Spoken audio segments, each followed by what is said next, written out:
మనం గుడికి వెళ్ళినప్పుడు చేసే మొట్టమొదటి పని గంట కొట్టడం. ఇలా చేయటం దేవుణ్ణి నిద్ర లేపడానికో లేక మనం వచ్చామని దేవుడికి చెప్పడానికో కాదు. దీని వెనకాల ఒక అద్భుతమైన హీలింగ్ సైన్స్ ఉంది. నిజానికి గుడి గంటలను మామూలు ఇనుముతో తయారు చేయరు. రాగి, జింక్, సీసం, నికెల్, క్రోమియం వంటి రకరకాల లోహాలను ఒక పర్ఫెక్ట్ నిష్పత్తిలో కలిపి తయారు చేస్తారు. ఇలా ఎందుకు తయారు చేస్తారంటే మనం ఆ గంటను కొట్టినప్పుడు అది ఒక ప్రత్యేకమైన శబ్దాన్ని రిలీజ్ చేస్తుంది. ఆ శబ్దం ప్రత్యేకత ఏంటంటే గంట కొట్టిన తర్వాత వచ్చే ఆ రింగింగ్ సౌండ్ కనీసం 7 సెకండ్ల పాటు వినిపిస్తుంది.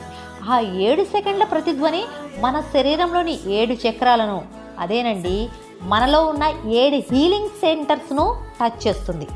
ఆ క్షణంలో మన మెదడులోని ఎడమ మరియు కుడి భాగాలు ఏకమై మన మనసులోని అనవసరమైన ఆలోచనలన్నీ ఆగిపోయి మెదడు పూర్తిగా ప్రశాంత స్థితిలోకి వెళుతుంది. అంటే బయట ప్రపంచంలోని గొడవలు, టెన్షన్లు అన్నీ మర్చిపోయి పూర్తి ఏకాగ్రతతో దేవుణ్ణి దర్శించుకోవడానికి మన మెదడును సిద్ధం చేసే థెరపీయే ఈ గుడి గంట. చూసారా మన ఆచారాల్లో ఎంత సైన్స్ ఉందో?